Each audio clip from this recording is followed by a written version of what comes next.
Jungle.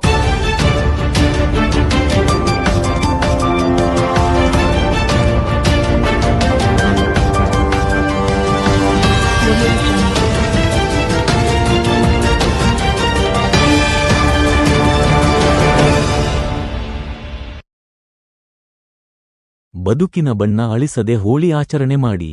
R. B. Patil. ಐತಿಹಾಸಿಕ ಹಿನ್ನೆಲೆ ಹೊಂದಿರುವ ಕಾಮದ ಹಬ್ಬ ಹೋಳಿ ಆಚರಣೆ ಯಾವುದೇ ಮಾರಕ ಬಣ್ಣಗಳನ್ನು ಬಳಸದೆ ಸಾವಯವ ಬಣ್ಣಗಳನ್ನು ಬಳಕೆ ಮಾಡುವುದರ ಮೂಲಕ ಹೋಳಿ ಹಬ್ಬ ಆಚರಣೆಗೆ ಮುಂದಾಗಬೇಕೆಂದು ಕರ್ನಾಟಕ ರಾಜ್ಯ ಪಬ್ಲಿಕ್ ಪವರ್ ಹೋರಾಟ ಸಮಿತಿಯ ರಾಜ್ಯ ಅಧ್ಯಕ್ಷ ಹಾಗೂ ಹಿರಿಯ ನ್ಯಾಯವಾದಿ ಆರ್. ಬಿ. ಪಾಟೀಲ್ ಹೇಳಿದರು. ಅವರು ಮಾಧ್ಯಮದೊಂದಿಗೆ ಮಂಗಳವಾರದಂದು ಮಾತನಾಡಿ, ಹೋಳಿ ಹಬ್ಬ ಆಚರಣೆ ಪ್ರೀತಿ ವಿಶ್ವಾಸ ಸಂಕೇತವಾಗಿದೆ. ಯಾವುದೇ ಜಾತಿ ಮತ ಭೇದ ಭಾವವಿಲ್ಲದೆ ಪರಸ್ಪರ ಬಣ್ಣ ಏರಿಸಿಕೊಳ್ಳುವುದರ ಮೂಲಕ ಸಂಭ್ರಮಿಸುವ ಹಬ್ಬವಾಗಿದೆ.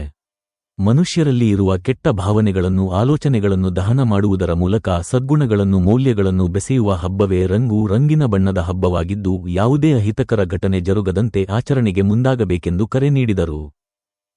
ನಾನು ನಿಮ್ಮ ಪ್ರೀತಿಯ R. B. Patil, public power ಹೋರಾಟ ಸಮಿತಿ ಸಂಸ್ಥಾಪಕ ರಾಜ್ಯಾಧ್ಯಕ್ಷರು ಹಾಗೂ ಆಲ್ ಇಂಡಿಯಾ ಮಜ್ದೂರ್ ಯೂನಿಯನ್ ರಾಷ್ಟ್ರೀಯ ಅಧ್ಯಕ್ಷರು ಮತ್ತು ಅಮಿತ್ ಶಾ ಯುವ ಸಂಘಟನೆಯ ರಾಜ್ಯ ಕಾರ್ಯದರ್ಶಿ, ರಾಜ್ಯ ಪ್ರಧಾನ ಕಾರ್ಯದರ್ಶಿಯಾಗಿದ್ದು, ಇಂದು ಇಡೀ ದೇಶಾದ್ಯಂತ ಹೋಲಿ ಹಬ್ಬವನ್ನು ಸಡಗರ ಸಂಭ್ರಮದಿಂದ ಇಂದು ಮತ್ತು ನಾಳೆ ಆಚರಣೆ ಮಾಡುತ್ತಿರುವುದರಿಂದ ಎಲ್ಲರಿಗೂ, ರಾಜ್ಯದ ಜನತೆಗೂ ಹಾಗೂ ದೇಶದ ಜನತೆಗೂ ಮುಖ್ಯವಾಗಿ ನಮ್ಮ ಗಂಗಾವತಿ ವಿಧಾನಸಭಾ ಕ್ಷೇತ್ರದ ಜನತೆಗೆ ಹೋಲಿ ಹಬ್ಬದ ಶುಭಾಶಯಗಳನ್ನು ಹೇಳುತ್ತಾ, ಈ ಹೋಲಿ ಹಬ್ಬದ ವಿಶೇಷ ಏನೆಂದರೆ, ನಮ್ಮಲ್ಲಿರುವ ಕಷ್ಟಗಳನ್ನು ಮರೆತು, ಮುಖದ ಭಾವನೆಗಳನ್ನು ಮರೆತು ಬಣ್ಣ ಹಚ್ಚಿಕೊಂಡು ಸುಸುಂದರವಾಗಿ ಜೀವನ ನಡೆಸಬೇಕು, ಸಂತೋಷದಿಂದ ಆನಂದದಿಂದ ಜೀವನ ನಡೆಸಬೇಕು ಎಂಬ ಸಂತೋಷದೊಂದಿಗೆ ಯುಗಾದಿ ಹಬ್ಬದಲ್ಲಿ ಈ ಚಿಗುರುವ ಎಲೆಯ ಸುಗಂಧ ಮತ್ತು ಪರಿಮಳದಿಂದ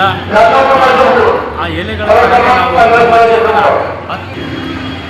ಈ ಹೋಲಿ ಹಬ್ಬದ ಆಚರಣೆಯನ್ನು ಸಡಗರ ಸಂಭ್ರಮದಿಂದ ಆಚರಣೆ ಮಾಡಿ, ಕಾನೂನು ಬಾಹಿರ ಚಟುವಟಿಕೆಗಳನ್ನು ಮಾಡದಂತೆ ಕಾನೂನಾತ್ಮಕವಾಗಿ ಜೀವನ ನಡೆಸಿಕೊಂಡು ಎಲ್ಲ ಯುವಕರು, ಯುವತಿಯರು, ಸಾರ್ವಜನಿಕರು, ಮಹಿಳೆಯರು, ಪುರುಷರು ಸಂತೋಷ ಸಂಭ್ರಮದಿಂದ ಜೀವನ ನಡೆಸಬೇಕೆಂದು ಈ ಮೂಲಕ ತಮ್ಮಲ್ಲಿ ವಿನಂತಿಸಿಕೊಳ್ಳುತ್ತಾ ಮತ್ತೊಮ್ಮೆ ಮಗದೊಮ್ಮೆ ಹ್ಯಾಪಿ ಹೋಲಿ. ಜೈ ಹಿಂದ್, ಜೈ ಕರ್ನಾಟಕ.